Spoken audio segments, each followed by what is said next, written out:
Shalom, shalom, bien-aimés, shalom à toutes et à tous et bienvenue à cette émission. Je suis heureuse, de vous retrouver. Nous sommes à l'émission Dis-moi Pasteur, donc c'est une plateforme où vous avez la possibilité en tout cas d'envoyer au pasteur toutes les questions relatives à votre vie chrétienne. Nous sommes vraiment heureux, en tout cas nous bénissons le Seigneur pour tous les témoignages qui sont envoyés et nous rendons vraiment gloire à Dieu par rapport à toutes ces vies-là qui sont transformées. La question qui a été envoyée ce soir, directement adressée à notre pasteur, est la suivante. Les chrétiens nés de nouveau doivent-ils obligatoirement parler en langue? Pour répondre à cette question, nous avons le pasteur Pascal. Shalom, pasteur. Shalom, lo, chers internautes, shalom, shalom chez vous. Alors, pour commencer, est-ce obligatoire que tout chrétien né de nouveau parle en langue? Non, c'est pas obligatoire. C'est pas obligatoire. C'est comme si tu demandais est-ce que tous les chrétiens nés de nouveau doivent-ils partir, aller au paradis? Et non. La vie, c'est fait des choix.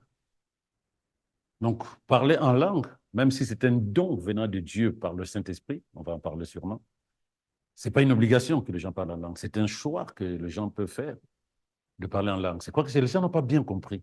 Tout ce que Dieu nous donne, on peut l'utiliser ou pas.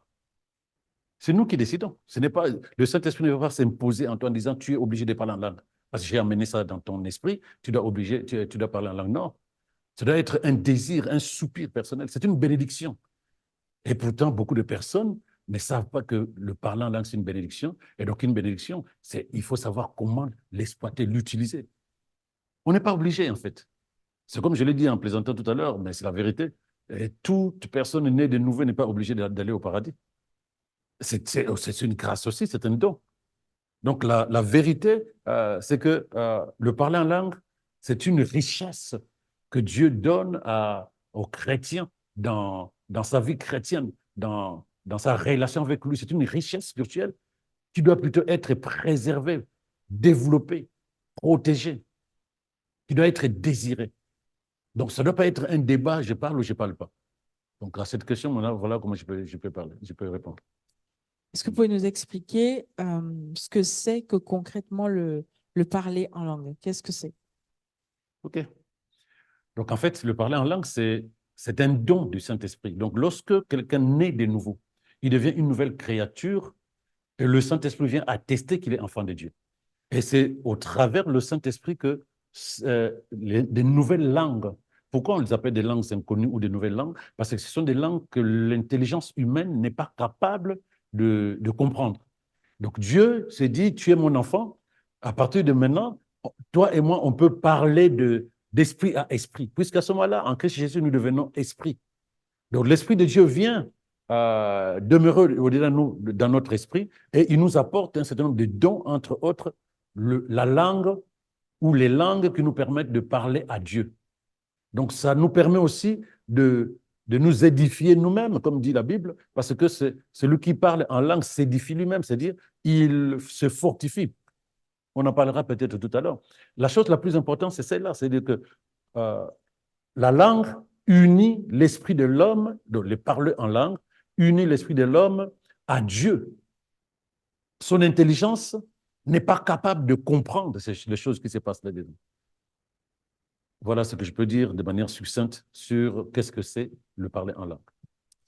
Merci. Alors, on nous a souvent dit que le parler en langue est l'un des signes du baptême ou du revêtement du Saint-Esprit. Est-ce que c'est vrai? Est-ce que c'est avéré ce soir? Est-ce Bon. que vous nous confirmez, vous infirmez? Les chrétiens, parfois, ils aiment les choses compliquées, alors que Dieu rend les choses tellement simples. Qu'est-ce qu'on appelle être baptisé du Saint-Esprit? Et qu'est-ce qu'on appelle revêtement du Saint-Esprit? Qu'est-ce qu'on appelle être rempli du Saint-Esprit?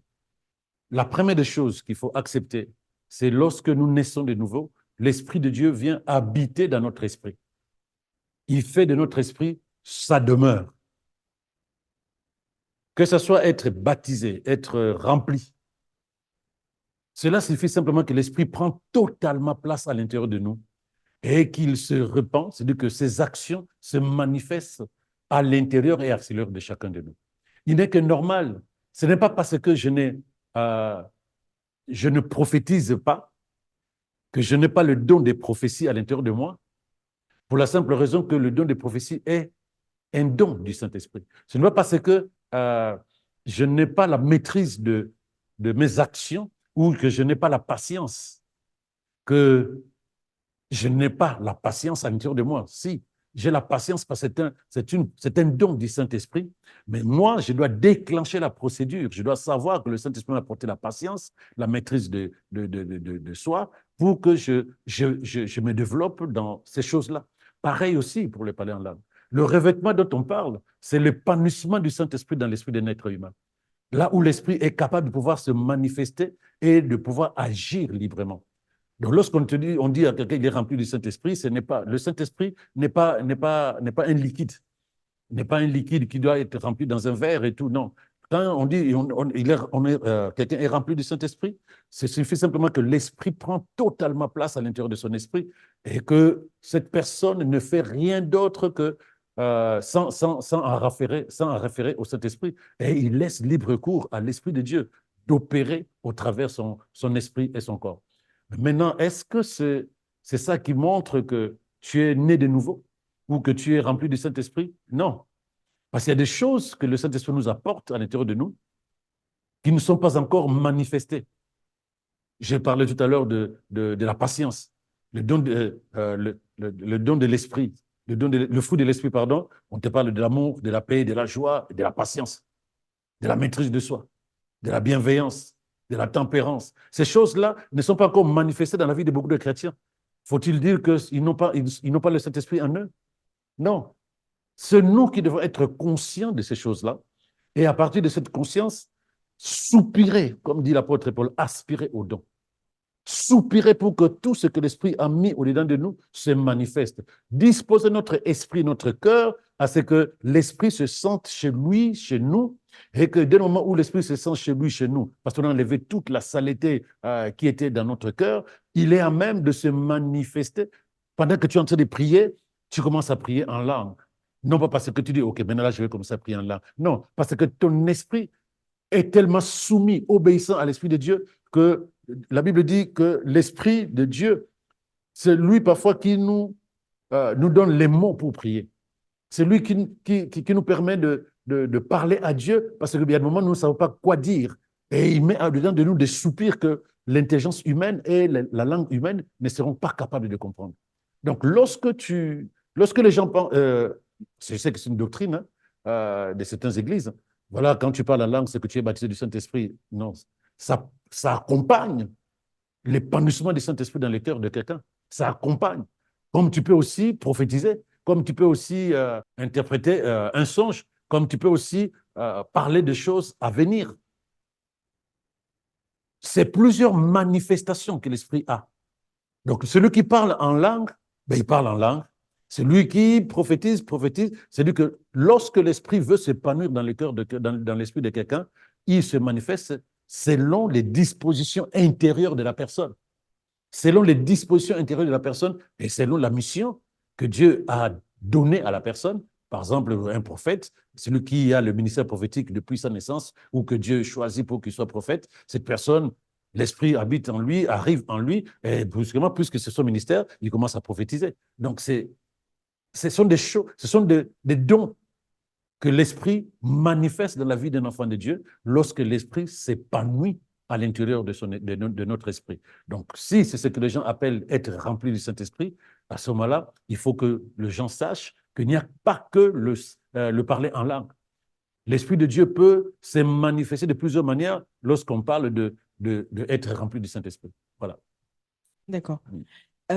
Est-ce que quelqu'un qui est récemment passé par les eaux du baptême, donc un bébé chrétien, si on peut appeler ça comme ça, peut être baptisé du Saint-Esprit, donc immédiatement parler en langue?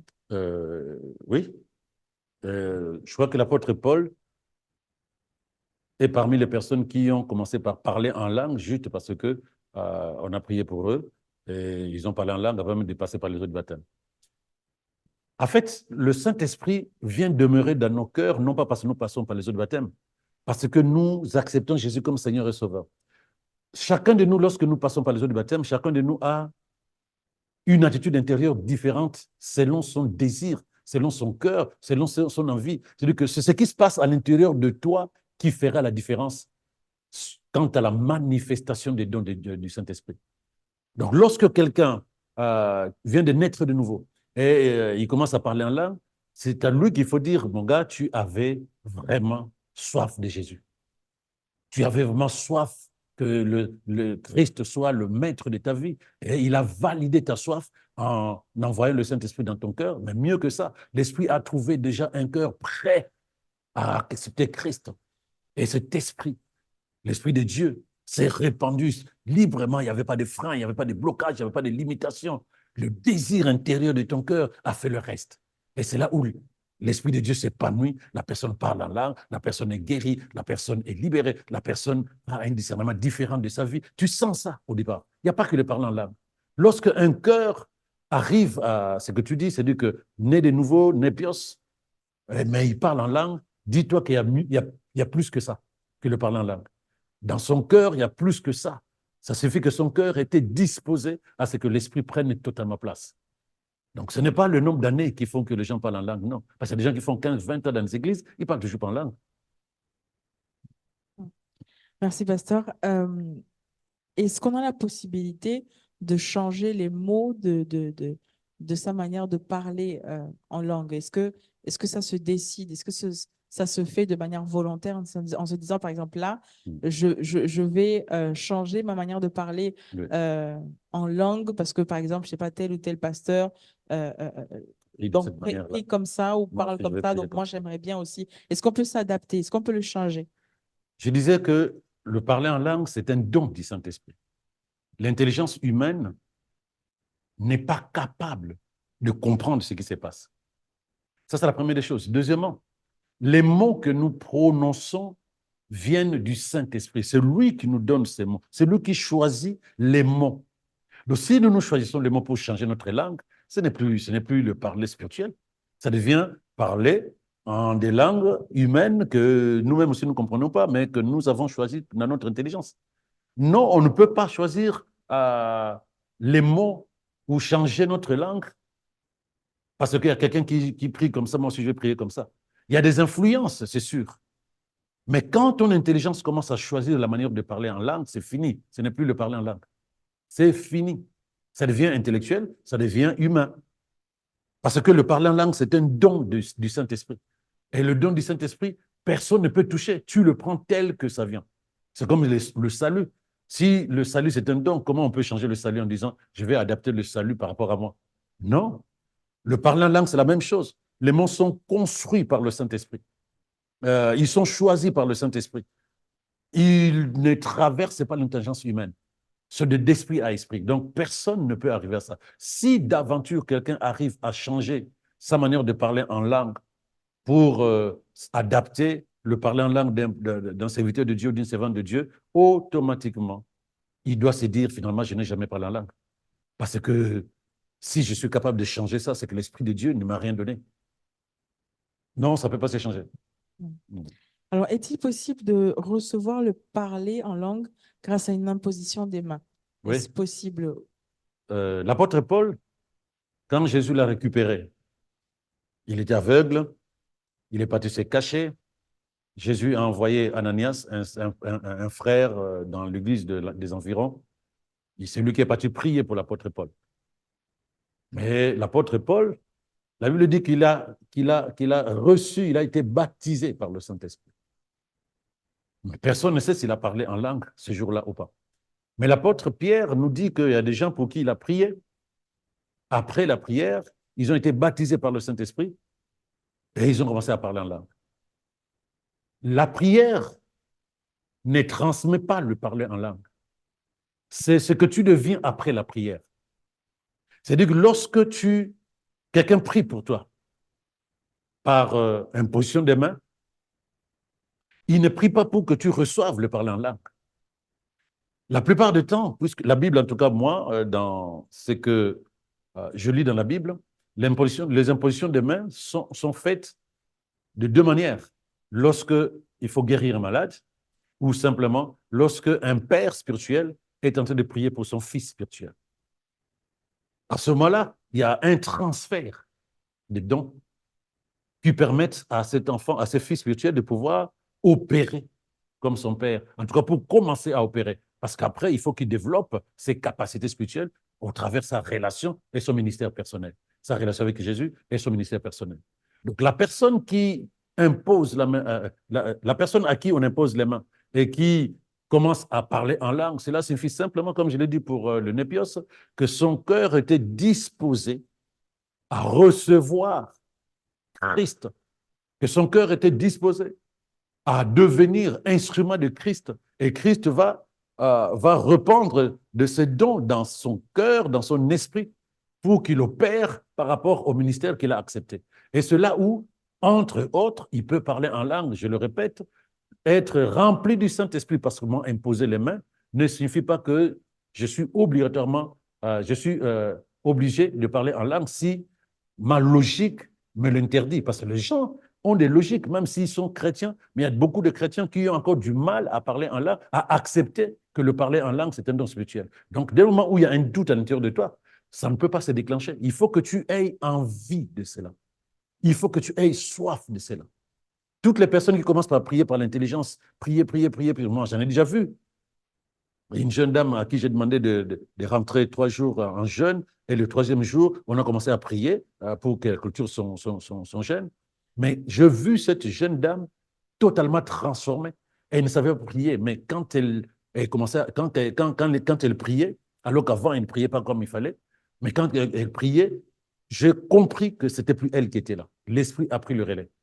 Elle prie en français et les secondes qui ont suivi, les minutes qui ont suivi, elle parlait une langue qu'elle-même était surprise. Les yeux hagards. Là, je sais que Dieu a fait un travail spirituel dans cette personne. Non, mais ça n'arrive pas tout le temps de cette manière-là. Il faut qu'on laisse la liberté au Saint-Esprit d'opérer dans la vie de chaque personne selon le désir intérieur de la personne. Ce n'est pas mathématique. Voilà. D'accord. Vous avez parlé d'un chrétien qui, en tout cas de quelqu'un qui doit désirer à l'intérieur de lui. Tout à fait. Que doit faire un chrétien? Donc, quelle attitude? Qu'est-ce qu'il faut en fait faire à l'intérieur de soi quand né de nouveau après plusieurs années, on est passé par les eaux du baptême après plusieurs années, mais on ne parle toujours pas en langue. Qu'est-ce qu'il faut faire? Quelle attitude avoir à l'intérieur de soi? Voilà, que faut-il? Croire déjà que le parler en langue, c'est un don. L'apôtre Paul nous conseille d'aspirer au don spirituel. Donc, soupirer à l'intérieur de moi, le désirer. Ce que je ne désire pas, je ne peux pas l'avoir. C'est ce que le chrétien oublie la plupart du temps. Dieu a disposé de tellement de choses nous concernant. Mais en fait, on est éparpillés. On est à gauche, on est à droite, on pense à plein de choses qui ne sont pas nécessaires. Il faut que je le soupire en disant, puisque c'est un don, c'est un cadeau, c'est une bénédiction que Dieu me donne par le Saint-Esprit au-dedans de moi, je le possède. Ce n'est pas que je dois supplier Dieu de me les donner, je le possède. Deuxièmement, mon esprit doit davantage soupirer à ce que l'Esprit de Dieu s'épanouisse au-dedans de moi. Et quand l'Esprit de Dieu va s'épanouir au-dedans de moi, il y a quelque chose aussi que je dois faire, moi, désirer régulièrement une communion permanente avec Dieu par le Saint-Esprit. Parce que c'est dans ce moment d'intimité que l'Esprit de Dieu va s'épanouir et va amener ton esprit à se libérer, à soupirer. Et derrière le soupir, tu sens monter à l'intérieur de toi des paroles que tu ne connaissais pas. Des paroles que tu ne connaissais pas. Tu vas, tu montes, et tu commences à parler en langue. Ce n'est pas quelque chose de mathématique. La Bible parle des soupirs intérieurs.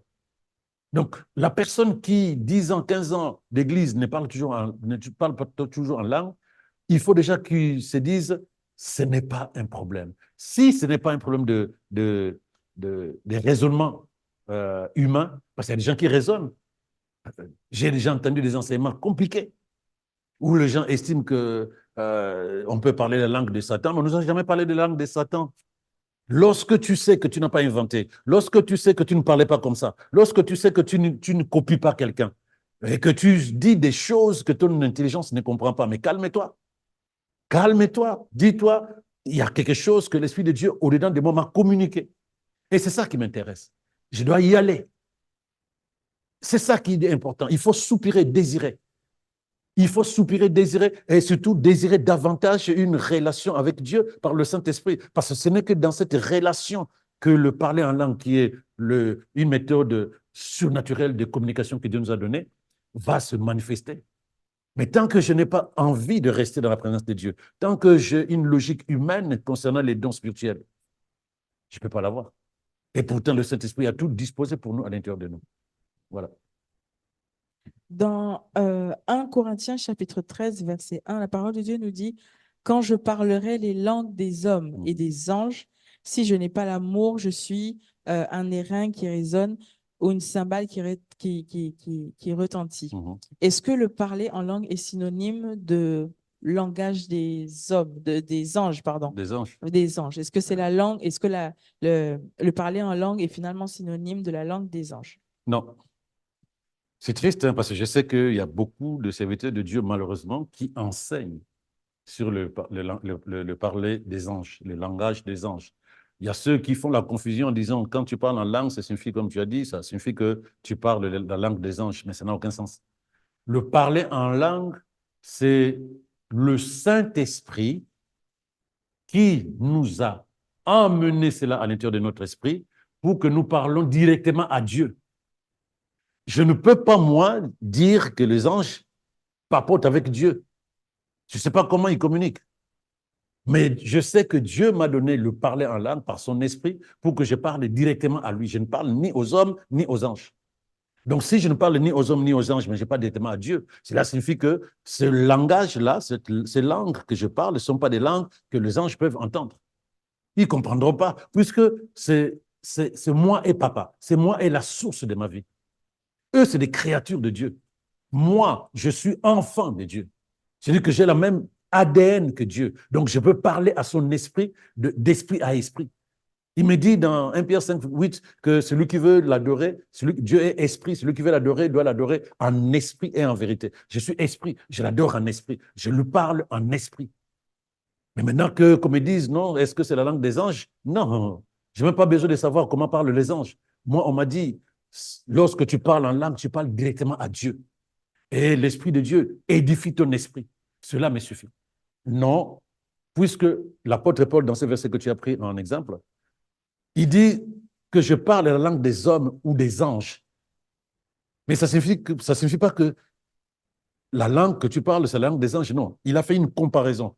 Quelles que soient les langues des hommes que tu parleras, si tu es capable de parler les langues des anges, si tu manques l'amour, tu es comme une cymbale qui retentit. Cela signifie que tu fais ce que tu veux.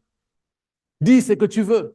L'amour est essentiel au-dedans de toi. C'est une image qu'il a pris et non pas que ce que nous parlons comme langue spirituelle, c'est la langue des anges. C'est pas ça. Voilà. Oui, parce que du coup, ça, je pense que dans la pensée, en tout cas, de plusieurs chrétiens, ça peut être justement, du coup, la langue des anges. En tout Il y a cas, même des merci. gens qui enseignent comment parler la langue des anges. Mais c'est une abomination. C'est une abomination, ça n'existait pas. Voilà. D'accord. Peut-on parler en langue durant le culte? Alors, ça aussi, il y a des débats dans les églises. Hein. Il y a des débats, il y a des gens qui estiment que ce n'est pas normal qu'on parle en langue pendant le culte. D'autres estiment que non, c'est normal puisque le Saint-Esprit nous les oblige. Non, la langue, c'est comme si moi je parle anglais. Je peux décider de parler anglais maintenant. Ce n'est pas parce que le Saint-Esprit m'a demandé de parler anglais. Mais non, j'ai appris l'anglais, j'ai appris le russe, donc je peux parler n'importe quelle langue que je veux si cela est nécessaire. Lorsque l'Esprit nous communique une langue spirituelle, il ne va pas nous obliger à parler en langue. Donc, ce n'est pas une langue par obligation.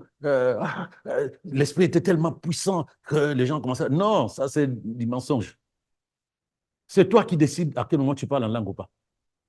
Mais maintenant, à l'Église, c'est un culte, c'est-à-dire que c'est un programme humain pour adorer, célébrer Dieu. À quel moment je parle en langue? À quel moment je ne parle pas? Il y a l'apôtre Paul qui a bien précisé quelque chose qui doit t'intéresser et intéresser les internautes. Il a dit dans 1 Corinthiens 14, verset 18 à 19, 1 Corinthiens 14, 18 à 19, il dit « Je rends grâce à Dieu de ce que je parle en langue plus que vous tous. Mais dans l'Église, j'aime mieux dire 5 paroles avec mon intelligence afin de détruire aussi les autres que 10 000 paroles en langue. » Donc lui, il résume ça comme ça. Il dit, OK, dans l'Église, tout le monde ne parle pas en langue. Dans l'Église, il n'y a pas de gens qui ont le don d'interpréter les langues. Lorsque je passe mon temps à parler en langue, parce que c'est volontaire, ce n'est pas l'esprit qui me pousse. C'est moi qui décide de parler en langue et je m'arrête quand je veux. Lorsque je commence à parler en langue et que je vois que les gens en face de moi ne comprennent pas, mieux vaut que je parle en intelligence, je parle en français éventuellement, pour édifier, pour instruire tous les autres. Mais lui, il dit, je rends grâce à Dieu de ce que je parle en langue plus que vous tous. Mais à quel endroit il parle en langue plus que nous tous? Mais on a des moments merveilleux quand on est seul, quand on est dans la voiture, quand on est au travail, c'est ce qu'on appelle la méditation permanente aussi. Lorsque tu as un verset biblique, tu pries, comme tu peux aussi passer du temps à parler en langue, tu es seul, tu parles en langue, tu t'édifies. Et lui dit, c'est encore mieux, je parle en langue plus que vous tous. C'est-à-dire qu'il faut que nous passions du temps à parler en langue, pas seulement à l'église pour qu'on nous voit. Parce que l'église, lorsque je sais que ce n'est pas nécessaire que je parle en langue. Il faut que j'édifie les personnes qui sont en face. Maintenant, si c'est une recommandation de celui qui conduit le culte, en disant, bien aimé, nous allons tous parler en langue.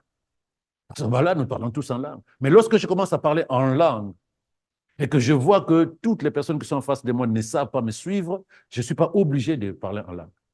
Ça, c'est très important. Il peut aussi arriver qu'il y a une prophétie qui sort, mais qui sort dans le parler en langue. Et c'est là où la Bible parle d'interpréter les langues, d'interpréter les langues. Mais s'il n'y a personne qui interprète la langue, l'apôtre Paul nous conseille de nous taire. Donc, ça montre bien que nous sommes capables de pouvoir commencer et arrêter de parler en langue. Donc, lorsqu'il y a quelqu'un qui prophétise en langue, qu'il n'y a personne pour interpréter, on s'était. On s'était. Donc, voilà ce que je peux dire là-dessus. Donc, c'est par rapport aux gens qui sont là. Parce que la langue, on la maîtrise, même la prophétie.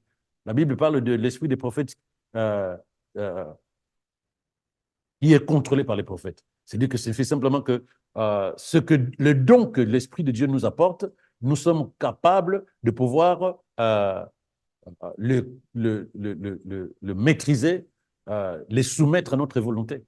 C'est de ça dont il s'agit. Est-ce qu'il y a, pasteur, une corrélation entre le fait de parler en langue et le fait d'être mature spirituellement? Non. Un don, c'est celui, je parlais tout à l'heure des soupirs intérieurs.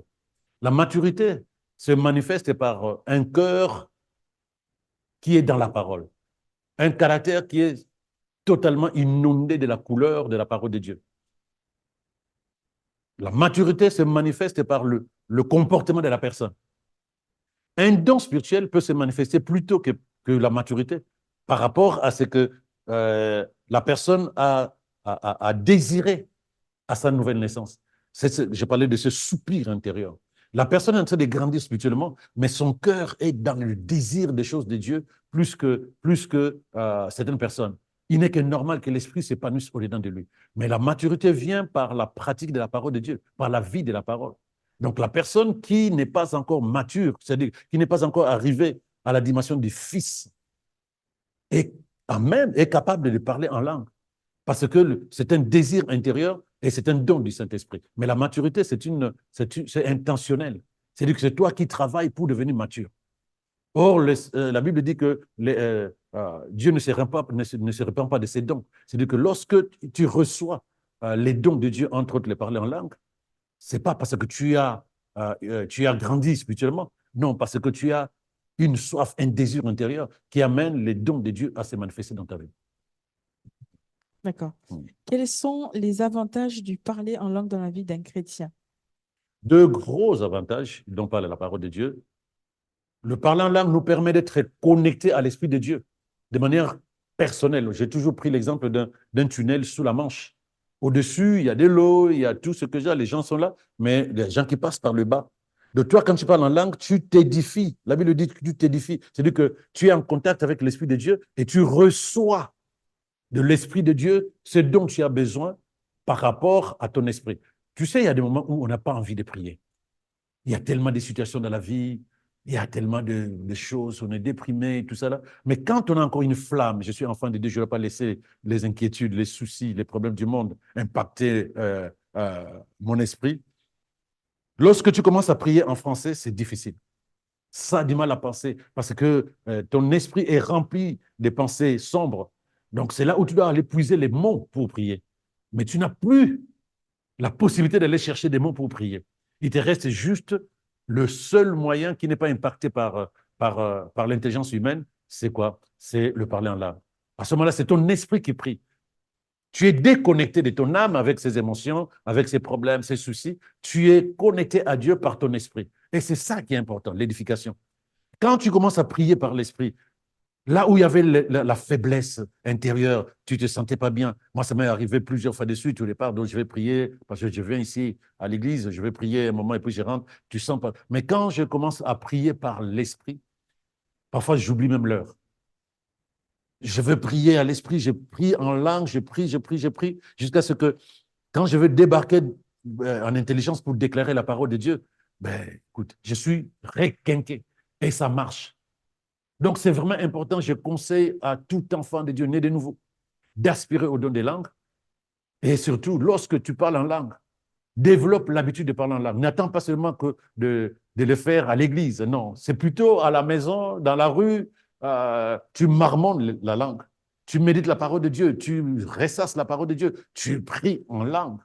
C'est là où tu vas t'édifier plus que d'habitude que quand tu attends que tu le fasses à l'église. Et ça, c'est la première des choses. Deuxièmement, la Bible dit que tu parles à Dieu. Lorsque tu pries en langue, tu parles directement à Dieu. Les gens ne comprennent pas ce que cela signifie. Ton esprit connaît ta vie.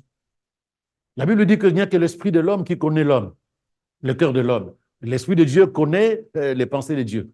Donc cela signifie quoi? Lorsque ton esprit est en connexion avec l'esprit de Dieu, ben, tu sais recevoir de Dieu par son esprit et tu peux aussi transmettre tes envies, tes soupirs, tes désirs de ton esprit vers l'esprit de Dieu. C'est merveilleux. Prends l'habitude, bien-aimé, de parler en langue. Ce n'est pas une contrainte. Ce n'est pas une contrainte. Et tu verras comment ça va transformer ta relation avec Dieu, mais surtout transformer ta vie entière de l'intérieur vers l'extérieur. Amen, amen. Mm. Pasteur, nous sommes arrivés à la fin. Nous sommes arrivés à la fin. Mhm. Là, je vais vous laisser tout simplement parler à tous nos chers internautes qui nous regardent et qui sont là comme ça en train de se dire, je n'ai pas encore vraiment reçu donc le don de parler en langue. Mhm. Voilà, je ne sais plus quoi faire, je ne sais pas s'il faut rentrer en jeûne, s'il faut me faire imposer les mains. Donc, vraiment, en fait, voilà, toutes ces personnes-là qui sont déjà nées de nouveau, Mhm. passées par les eaux du baptême, mais qui n'ont pas encore reçu le don du parler en langue. Euh, Précision, comme je l'ai dit, bien-aimé, tu es né de nouveau, le Saint-Esprit est dedans de toi. Il n'a pas oublié un cadeau te concernant. Il n'a pas oublié un colis te concernant. Donc, le don des langues, tu l'as reçu. Il est en toi. C'est un don de Dieu. Il est venu dans ton esprit par le Saint-Esprit qui est à l'intérieur de toi. Commence déjà par accepter cette vérité. Ce n'est pas parce que tu ne parles pas encore en langue que tu n'as pas le don. C'est un don du Saint-Esprit. Il ne va pas te donner ça après. Ça se trouve à l'intérieur, ça va se déclencher. Mais il faut que ton esprit, ton cœur soit déjà d'accord que c'est un don divin, que c'est une réalité spirituelle. C'est une méthode de communication que Dieu te donne pour que tu arrives à communiquer entre lui et toi. Et que ces dons-là, lorsque ton cœur va soupirer, comme dit l'apôtre Paul, aspirer, désirer, tu verras que dans tes moments de prière personnelle, dans tes moments de culte, que ce soit à l'église, que ce soit à la maison, tu as même de pouvoir développer le parler en langue au moment où tu t'attends le moins. Enlève l'esprit de culpabilité en disant peut-être que je ne prie pas assez bien, peut-être qu'il y a un problème dans mon esprit. Si tu as été dans une logique humaine, ça peut se comprendre. Mais maintenant, commence par accepter les vérités de la parole de Dieu. Accepte que toutes ces choses-là qui dépassent l'entendement humain, ce sont des choses vraies. Les choses invisibles sont réelles. Lorsque Dieu en parle de langue depuis l'Ancien Testament, cela signifie simplement que c'est une vérité spirituelle. C'est quelque chose que l'entendement humain aura du mal à comprendre. Mais toi, tu es né de nouveau, enfant de Dieu. Tu acceptes la vérité de Dieu, même quand ça dépasse ton entendement humain. Tu dois, dès le moment où tu as accepté ces choses, soupirer à l'intérieur de toi, t'attendre à ce que ça déclenche. Ça va déclencher, c'est un déclenchement. Tout est à l'intérieur de toi. Ça va déclencher. Aspire, soupire. Maintenant, si tu parles déjà en langue, bien aimé, développe davantage la culture. Par rapport à ce qu'on m'a dit tout à l'heure, est-ce qu'on peut changer la langue? la question qu'on m'a posée tout à l'heure, non, on ne peut pas la changer, mais je voulais préciser, à force de parler régulièrement en langue, c'est comme si tu parlais régulièrement en anglais ou dans une langue humaine, tu verras que la difficulté que tu avais avant disparaît. Et tu commences à parler facilement. Tu peux même arriver à parler en argot. C'est-à-dire que tu as la facilité de parler en langue et tu vois que ta langue évolue. Ce n'est pas que tu l'as changé, mais ça évolue. Il fallait que j'apporte cette précision. Donc, développe le parler en langue. C'est important pour ta croissance spirituelle, pour ta relation avec Dieu et pour ton édification personnelle. Parce que, humainement parlant, tu ne peux pas te battre avec ton intelligence humaine, là où il y a 10 544 pièges de Satan. Mais quand ton esprit est en connexion permanente avec l'Esprit de Dieu par le parler en langue, par la parole de Dieu aussi que tu médites, bien-aimé, tu seras un tueur de géants. Et c'est ma prière pour toi. Amen, amen, amen. Merci, pasteur, pour tous ces éléments de réponse. Je crois que vous également, derrière votre petit écran, vous avez été édifiés et véritablement, en tout cas, encouragés à travers tout ce qui a été dit ce soir, à travers toutes les réponses qui ont été apportées. Je vous souhaite de passer une excellente soirée. N'hésitez vraiment pas, partageons, likons au maximum sur la page YouTube, pardon. Vous avez la possibilité de vous abonner. Vous avez la cloche si vous voulez recevoir toutes les notifications par rapport à la chaîne. Je vous souhaite de passer une excellente soirée. Shalom, shalom chez vous.